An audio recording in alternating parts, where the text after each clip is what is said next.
Politics can be slimy business for sure, and this political season is seeing more slime than ever, and is coming from both sides of the aisle. Hi, everybody. Brian Sussman here. It's the Brian Sussman Show podcast. Thank you for joining me in this special edition. I just got back from Arizona. I was on a speaking tour regarding the new book, Climate Cult, Exposing and Defeating Their War on Life, Liberty, and Property. While I was there, I was asked to moderate a GOP debate in Yavapai County, Arizona. I'm very familiar with Arizona politics. I'm obviously not a resident of Arizona, but for the past 3 years, I've been doing a radio program in Arizona. It airs on KAZM in Sedona, once a week program. All of the episodes, by the way, can be heard at straighttalksedona.com. And during the past better part of 3 years, I've interviewed a guy many times who I've really come to like. In fact, this guy has become my favorite congressman in the entire U.S. House of Representatives. His name is Eli Crane. Eli is an Arizonan. He signed up to be a Navy SEAL just after 9/11.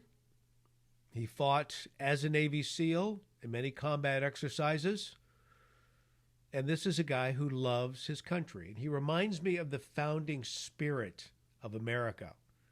You know, those founders that I've written about in past books and talk about again in Climate Cult.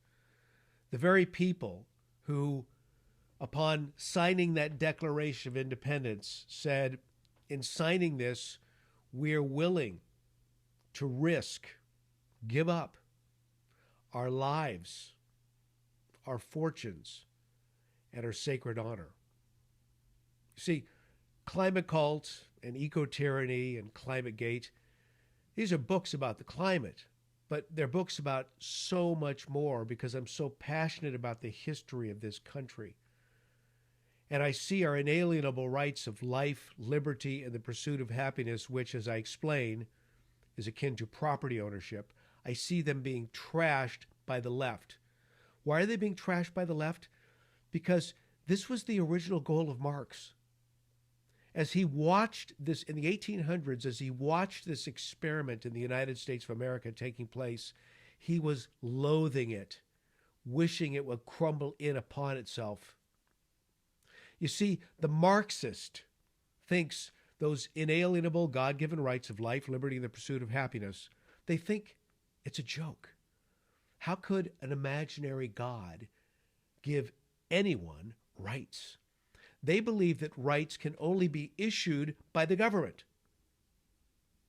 And because they believe, and I explain this in Climate Cult, something called the Karl Marx laws of matter. There were 3 laws of matter.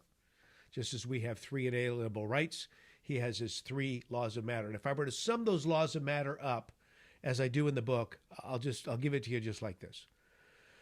The laws of matter contend that humans, some humans, are born with a better brain than other humans. And those with the better brains have this sort of metaphysical responsibility to rule over those with the lesser brain. Otherwise, those with the lesser brain will destroy the planet and kill one another. Therefore, a heavy-handed form of government is necessary to keep the people in check. This is just what Marxists do. Keep the people in check. Let the elites live their lives of luxury, and everybody else, that's why I wrote the book. It's more than just climate. Everything is on the line with this cult. But you see, guys like Eli Crane, they get it. They understand this enemy we face is not just overseas, not just coming through our border, and he's very concerned about border security, especially being in a border state. And he understands the type of slime coming into this country from the Islamist nations, from China, from Russia, from North Korea, into the United States of America. This is what's happening in the Biden administration. They're seeking our destruction now from within. It's not just from without, it's from within. Eli Crane gets it. Eli Crane is also a guy who checks in with his constituents. You see, he understands he's a representative of the people. Too many in Congress, even on the right side of the aisle, are in it for themselves. They're in it to deepen their pocketbooks. They're in it to just exert power. They love the attaboys. They love the pat on the backs. They love the prestige. Eli Crane's not one of those people. So I was asked to moderate this debate between Eli Crane and a guy named Jack Smith. Who's Jack Smith? Jack Smith has been handpicked by Kevin McCarthy. Okay, let's back it up. I want to get you the full story here. Kevin McCarthy was Speaker of the House, as you know. Kevin McCarthy lost his speakership because 8 Republicans sided with Democrats to vote him out. One of those 8 Republicans was Eli Crane. Now, Eli Crane realized by doing this, there was going to be retribution. And there has been retribution. You have a Kevin McCarthy now who has aligned himself with a political action committee that has put up at least 7 figures, so at least $1 million of ad buys to target these 8 Republicans. Eli Crane is one of those Republicans. And in some cases, they've hand-picked opposition, and that's what they have in this guy named Jack Smith. Jack Smith is, by all accounts, he's a decent guy. He's had many positions in Arizona government over the years. He had a low-level position in the Trump administration, serving the people of Arizona, I believe, in terms of rural agriculture. He was a Trump appointee, but it was like, this big. He also has a military background, although he did say this. I was in the military. I was in the Army from blah, blah, blah to blah, blah, blah. And I never saw combat. And then he turns in a very patronizing way, turns to Eli Crane and says, "But I thank you for your service." You know that "I thank you for your service" line? That's what the Democrats say to people who are in the military. Thank you for your service. You're talking to a Navy SEAL who put his life on the line numerous times for this country. He's done stuff he'll never talk about. Thinks he's been sworn to secrecy on, for crying out loud. I thank you for your service. But this is what happened at the debate as they gave their introductory remarks. Eli Crane, let me tell you why he voted against Kevin McCarthy as Speaker. Because Eli Crane, and again, I've interviewed him so many times on the radio, I know how he rolls. He always wants to get on the radio because he wants his constituents to hear what he has to say. In this particular case, there was going to be a vote for Speaker. Crane checked in with his constituents. They do a survey quickly, and it became very apparent his people did not want Kevin McCarthy as Speaker. Okay, done deal. Eli Crane went back to D.C. and said, I'm not voting for him. My people don't want it. Kevin McCarthy tried to rally him. Kevin McCarthy tried to talk to him. GOP members tried to talk to him, and he said, sorry, guys, no talk. My people said, so I'm not going to vote for him. So now Kevin McCarthy's out on this vengeance tour. Let me go to my notes on my computer really quick. The Political Action Committee is called the American Prosperity Alliance.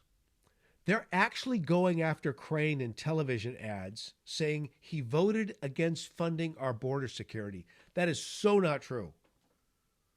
And he also opposed money for border agents. That is so false. And that he's against a border wall. This is ridiculous.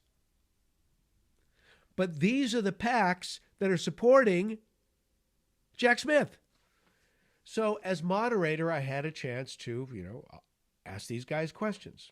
Now, I've been around the block. I know as a moderator, you shouldn't show your biases. So all of my questions were very reasonable, and I asked a question, and the question and answer ended up going viral. Matt Gaetz, who is a congressman from Florida, also one of the 8, got the piece of this and posted it, and it blew up on X.